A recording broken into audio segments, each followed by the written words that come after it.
사랑하는 사람들이 우리가 특별한 고난을 겪는 사람에게는 이런 완벽주의적인 태도로 다 직설하는 것은 그 사람의 심장에 비수를 꽂을 수 있기 때문에 조심해야 한다. 조심해서 말을 해야 된다. 혀는 불 같아서 제어가 안 되며 큰 배를 움직이는 키와 같다. 그래서 오늘 하나님의 말씀입니다. 욥기서 8장 1절. 수아 사람 빌닷이 대답하여 이르되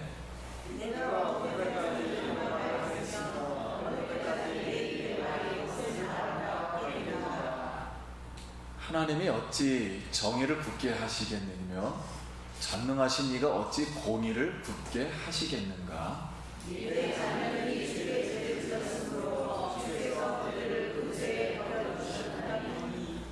내가 만일 하나님을 찾으면 전능하신 이에게 간구하고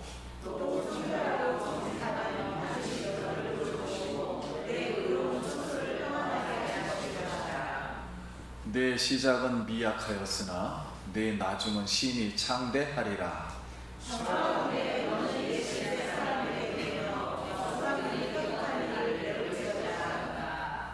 우리는 어제부터 있었을 뿐이라. 우리는 아는 것이 없으며 세상에 있는 날이 그림자와 같으니라.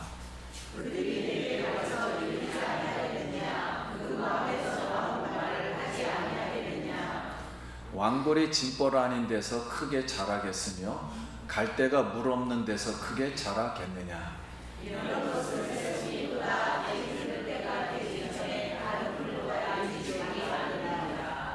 하나님을 잊어버리는 자의 길은 다 이와 같고 저속한 자의 희망은 무너지리니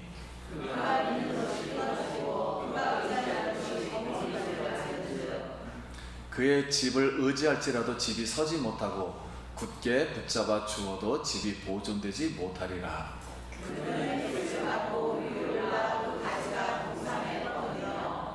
그 뿌리가 돌 무더기에 서리어서 돌 가운데로 들어갔을지라도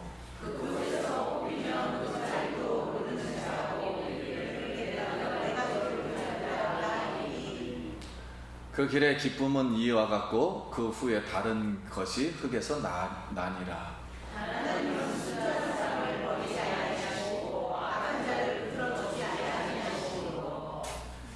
웃음을 내 입에 즐거운 소리를 내 입술에 채우시리니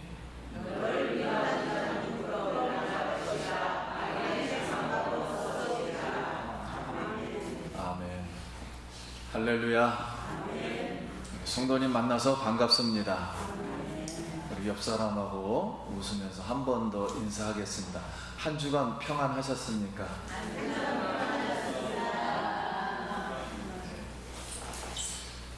감사합니다. 오늘 주일 아침에도 우리는 성령과 진리로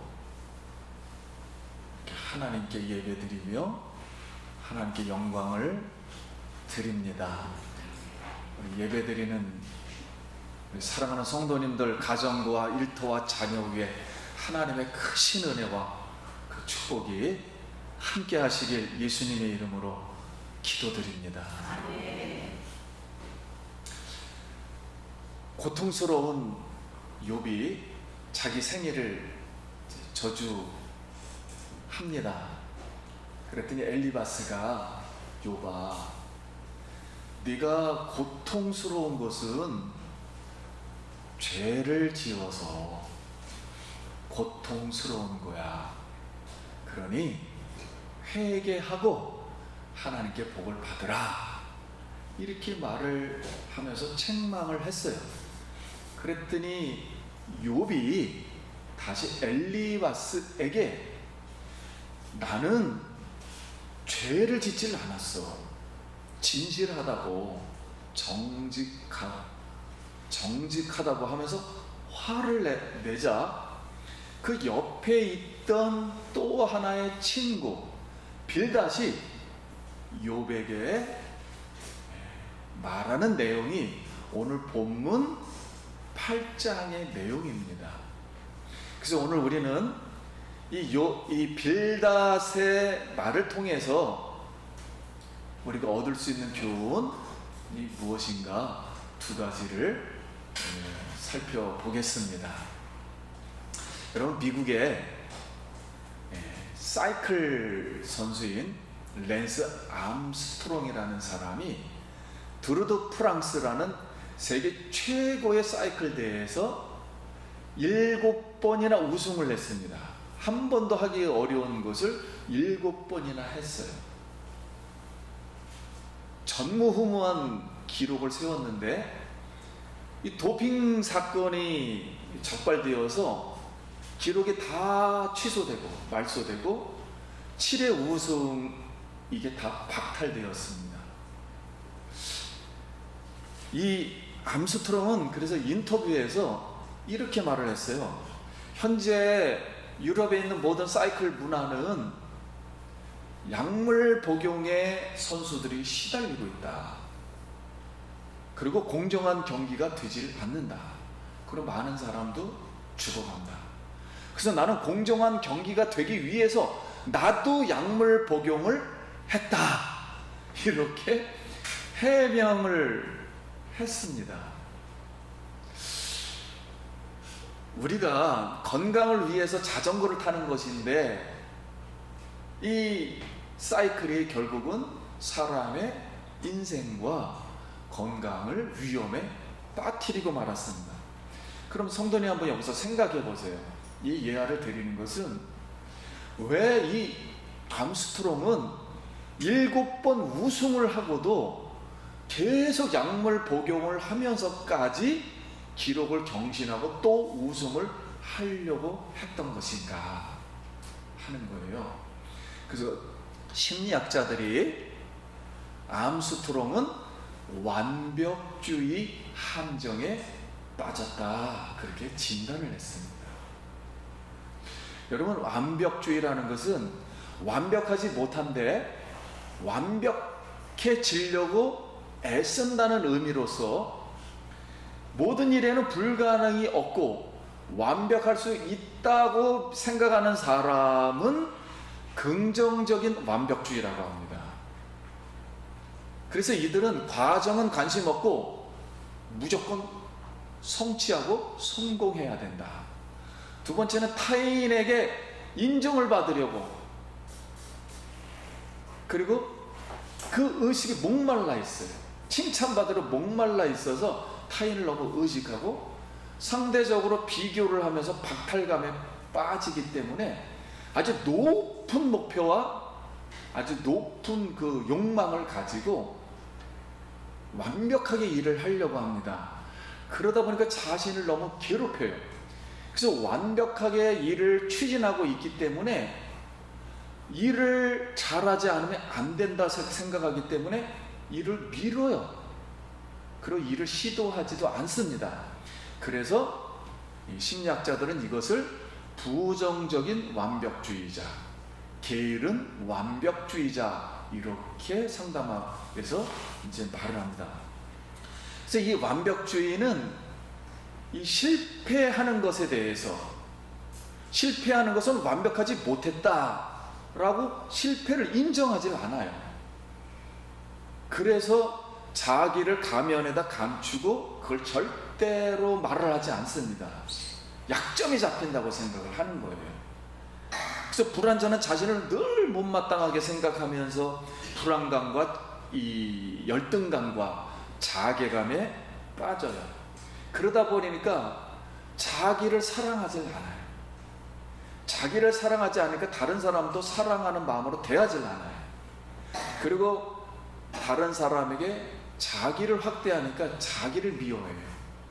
그러니까 상대방도 미워하고 학대하고 그리고 따뜻하게 대하지 않습니다. 이것이 바로 이 완벽주의의 그런 모습의 경향이 있습니다. 오늘 성도님들은 이제 이 이야기를 듣고서 지금 본인의 모습은 어떤 모습인가 한번 생각해 보세요. 바로 이 완벽주의의 모습이 바로 빌닷입니다. 빌닷이 옆에서 욥을 다 봐왔거든요.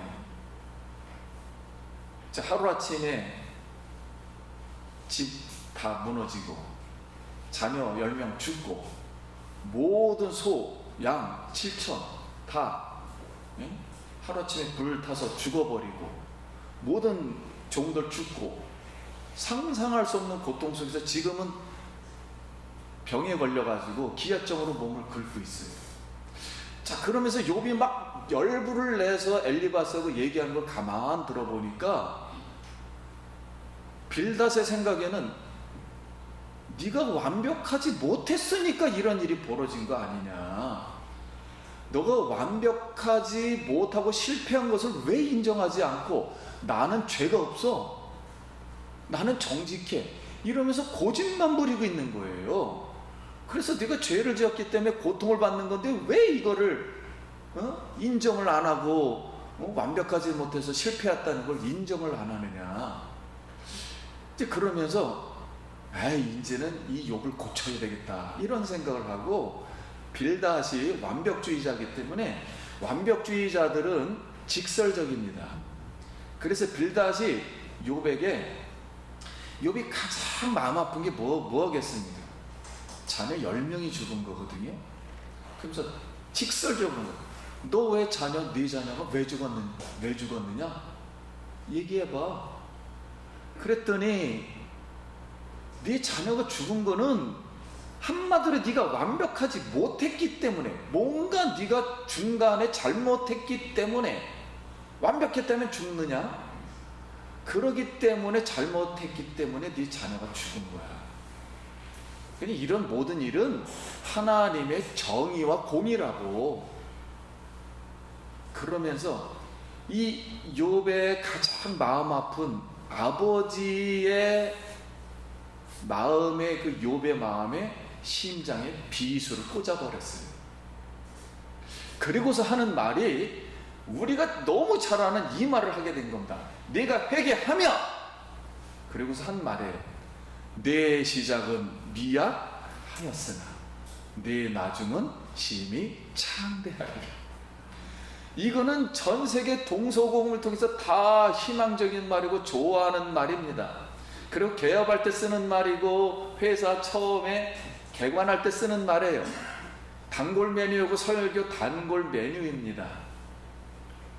상당히 좋은 말씀인데, 빌닷의 이 말의 의미는 이런 뜻이에요. 네가 지금 창대하지 못한 것은 죄를 지어서 완벽하지 못했기 때문에 그런 거야. 그러니 네가 회개하고 좀 더 완벽하게 산다면 너는 창대해질 것이다. 이 말을 한 것입니다. 그러니까 빌닷의 말을 우리가 가만 들어보면은 이 말은 엘리바스의 말과 비슷합니다. 엘리바스의 말은 뭐였냐면, 원인이 있으면 결과가 있다. 인과응보. 악인은 벌받고 선인은 복을 받는다. 그리고 인간의 전통적인 그런 축적된 경험과 지혜, 이런 사상과 같은 사상이에요. 그것이 완벽주의로만 나타난 겁니다. 내용은 같아요. 그런데 지금 욥은 하나님께서 분명히 그랬습니다. 죄가 없고 온전하며 정직하며 악에서 떠났고 하나님을 경외하는 자다, 의인이다 그랬어요. 그래서 욥은 특별한 고난을 받고 있어요. 특별한 하나님의 시험을 받고 있어요. 특별한 고난과 고통 속에 있는 욥에게 아무리 네가 회개하면 네 미학은 시작했으나 네 나중에 심히 창대하리라는 이 말도 이 고통당하는 사람에게는 심장에 비수를 꽂는 말이 될 수 있다는 거예요. 그래서 현대 모든 사람이 성경 구절을 좋아하는 구절이지만 본래 의미에서 벗어나서 사용하는 성경 구절 중에 하나가 이 말씀입니다. 아무튼 그렇게 되어 있어요 지금. 그래서 오늘 우리는 이 빌닷의 말을 통해서 얻을 수 있는 첫 번째 교훈은, 특별한 고난과 고통을 당하는 사람의 정확한 상황과 그에 대한 하나님의 목적과 뜻을 모르면서 완벽주의적인 그런 말로다, 직설적인 태도로 네가 회개하면 내 시작은 미약하였으나 내 나중은 창대하리라는 말씀도 위로가 되지 못하고 오히려 마음에 비수를 꽂을 수 있다는 교훈이에요. 그러니까 이 말이, 이 바닷가에서 하는 말을 산에 가서 산 얘기를 하는 게 아니라 고기 얘기를 하는 것과 똑같은 지금 상황입니다.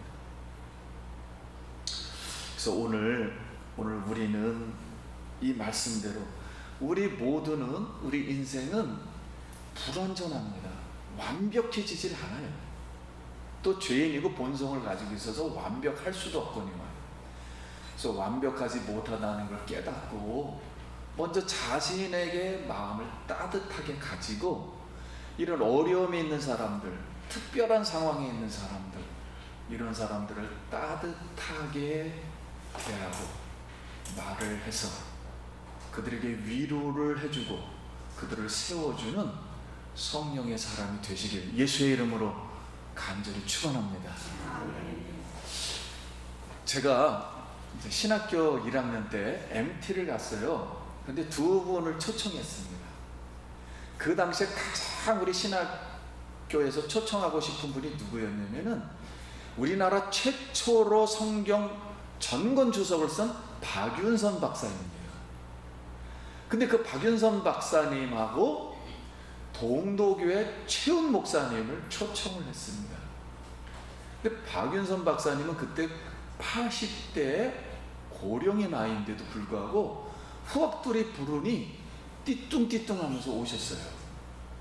그러면서 히브리서 12장 1절 말씀을 이제 읽고, 이러므로 우리에게 구름같이 둘러싼 허다한 증인들이 있으니 모든 무거운 것과 얽매기 쉬운 모든 죄를 벗어버리고 인내로서 우리 앞에 당한 경주를 하며, 이것을 읽고서 구름같이 허다한 증인들이 있으니, 구름같이 둘러싼 허다한 증인들이 있으니, 이 한 문구 가지고 둘러싼 허다한 증인들은 구약을 말해요. 구약의 위인들, 증인들. 이거 한 구절 하다가 끝났습니다. 이 세미나가 1시간 반 동안 했는데 그것도 구약에 있는 모세 얘기하다가 끝났어요, 그냥. 근데 제가 그 신학교 1학년 때 그 박윤선 박사님 보면서 강의 설교가 저런 것인가? 하고 많은 영향을 받았습니다. 성경을 저렇게 대해야 되구나 하는 걸 깨달았어요. 그리고 이제 또 한 분은 누구였냐면 최훈 목사님이었습니다. 이제 최훈 목사님은 이제 목회 얘기를 하면서 지금 천마산 기도원을 기도응답 받은 거를 얘기를 하셨어요. 그런데 이제 그 당시에 이제 기도원을 많이 세웠는데, 기도원을 성공할 수 있는 가장 큰 성공 요소는 산에서 물이 나와야 됩니다. 그래서 그 당시에 물이 없는 기도원을 지었다가 수많은 기도원이 문을 닫는 것이 속출했어요. 그래서 이 동도교회 이 목사님이 어디서 물이 나올까? 그래서 성경을 통해서 응답을 받자 해서 창세기서부터 읽어내려가기 시작을 했어요. 읽어내려가다가 욥기서 8장 11절, 오늘 본문 말씀 한번 보겠습니다. 욥기서 8장 11절에 왕골이 짐벌 아닌 데서 크게 자라겠으며 갈대가 물 없는 데서 크게 자라겠느냐. 여기에서 시선이 딱 멈추고 이거 기도 응답이다. 물이 있는 곳에는 갈대가 있다. 그런데 전국에 어디가 갈대가 있는지를 어떻게 합니까? 그래서 갈대를 찾으러 다니다가 결국은 천마산 여기에 갈대가 있는 걸 발견했어요. 그런데 문제는 거기 길도 없고 거기를 어떻게 그 기도원을 세웁니까? 근데 그때 마침 우리나라에서 천마산 옆으로 고속도로가 하나 세워지게 되었어요. 그래서 그 교회에 있는 사람을 통해서 그 새끼를 내가지고 정부로부터 새끼를 내서 천마산 기도원을 세웠습니다.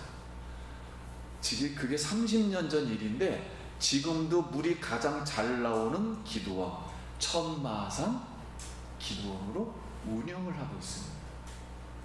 그러면서 우리 보고 이제 그런 거예요. 항상 말씀을 보면서 기도를 하고 응답을 받고 목회하라, 이제 그런 내용이었어요. 근데 그 최원 목사님이 말을 얼마나 천천히 또박또박 간결하게 하는지 거기서 또 제가 영향을 받았어요. 설교를 저렇게 해야 되는 건가? 할 정도로 그렇게 거기서 영향을 받았고, 또 신기하게 최은 목사님 따님이 최은영 교수예요. 햇볼 트리니티 대학교 이 상당 신기한 교수. 저희 교회에 왔습니다. 저희 사모의 친구입니다. 이렇게 될 줄은 생각을 못했습니다. 아무튼 그래서 이 기도원을 세울 수가 있었습니다.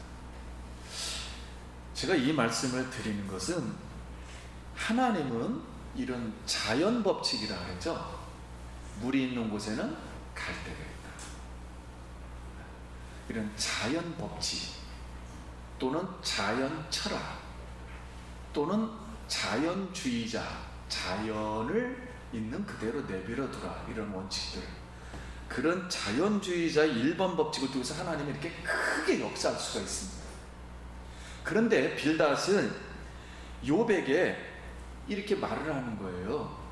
우리가 흔히 알고 있는 이런 자연스러운 법칙이 뭐냐면 전통적인 인간의 축적된 지혜입니다. 수많은 걸 통해서 다 모든 일을 보니까 중심에 어떤 하나의 법칙이 있다 하는 게 일반 법칙이에요.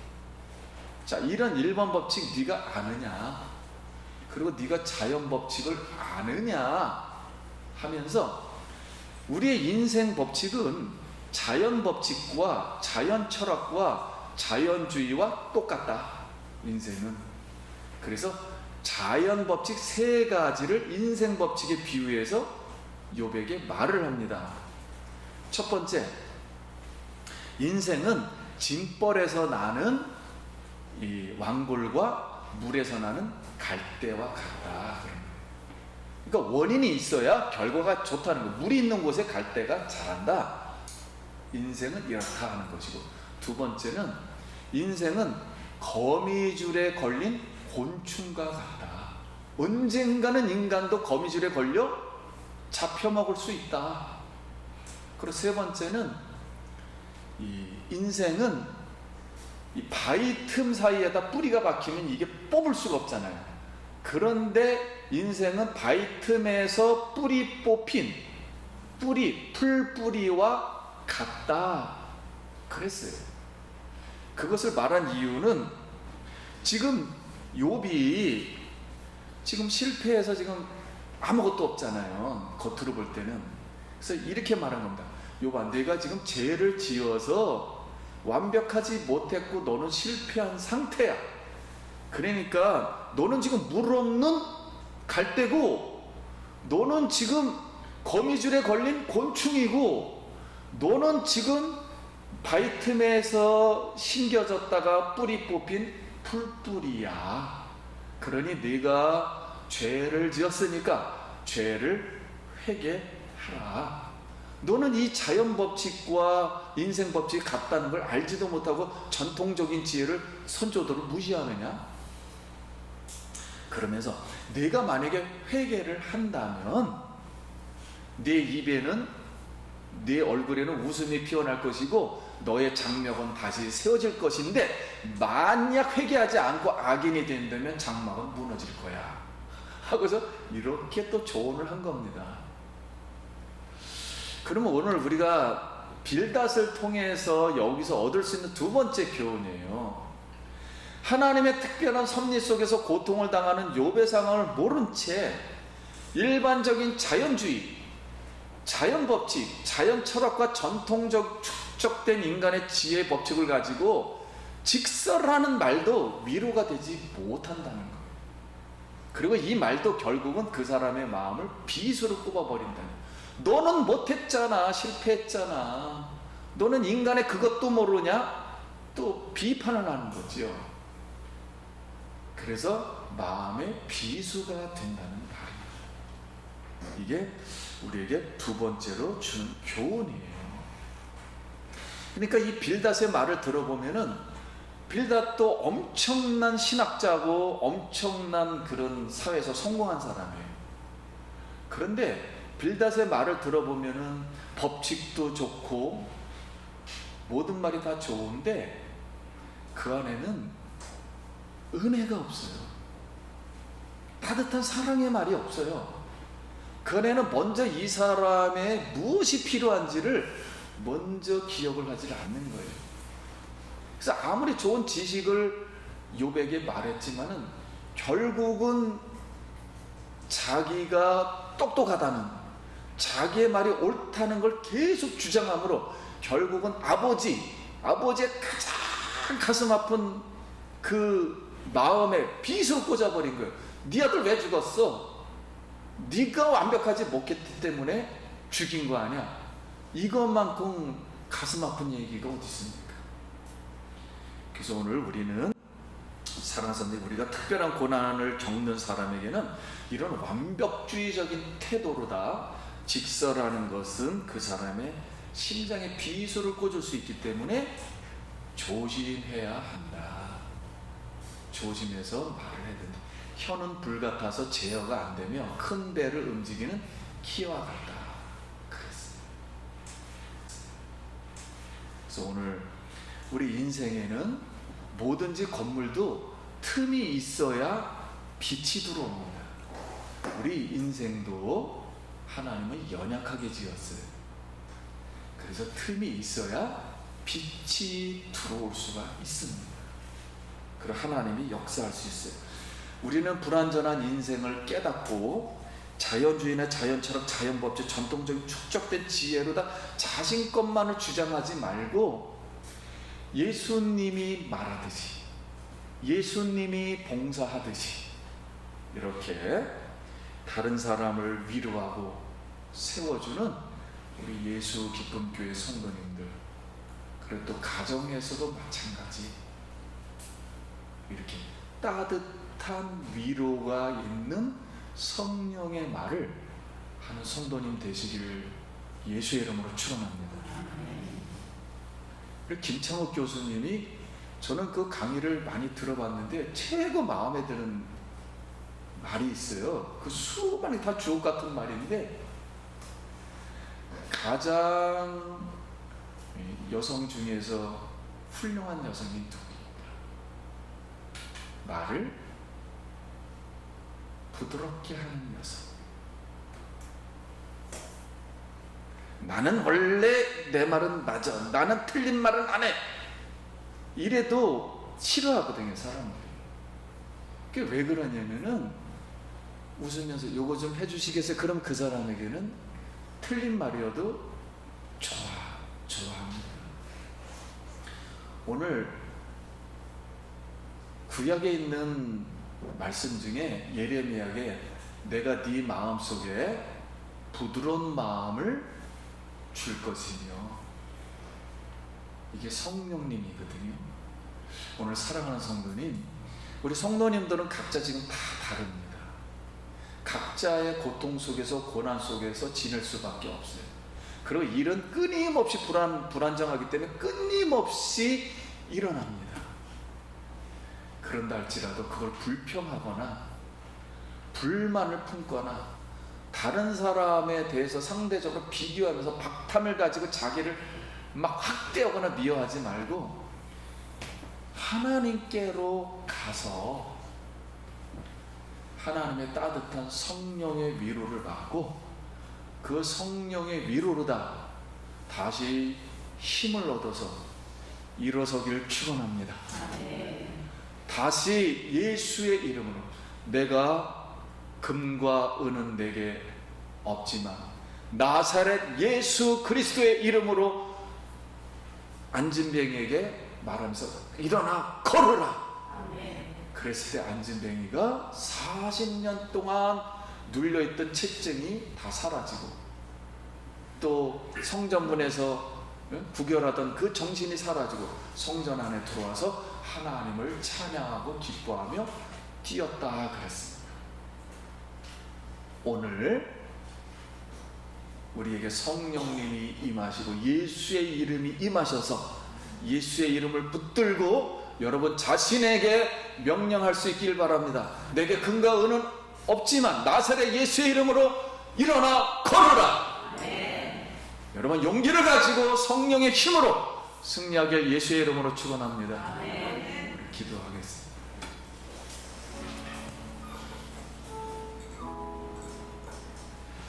감사 기도도 드리고 우리 하나님께 기도할 것 잠깐 기도합니다. 하나님의 은혜를 감사합니다. 오늘 말씀을 통해서 다시 우리 하나님께 영광 돌리는 말, 합당한 말, 성령의 말, 위로가 되는 말, 하나님 아버지여, 오직 입술에 찬양의 열매가 맺어지는 아름다운 말을 통해서 많은 사람들에게 위로가 되고 우리 자신도 위로받고 일어서고 세상을 이길 수 있도록 주님 도와주시옵소서. 하나님 아버지, 성도님들을 오늘도 귀하게 보시고 그 아픔과 슬픔과 또 두려움과 이 모든 것을 예수 그리스도의 피로 깨끗게 하여 주시옵소서. 눈 녹듯 다 마음속에 있는 상처들이 녹아지게 하여 주시옵소서. 성령님을 붙들고 성령의 힘으로 믿음으로 승리하며 살아갈 수 있도록 축복하여 주시옵시고 자녀와 일터에 성령의 기름을 부어 주시옵소서. 예수님 이름으로 기도합니다.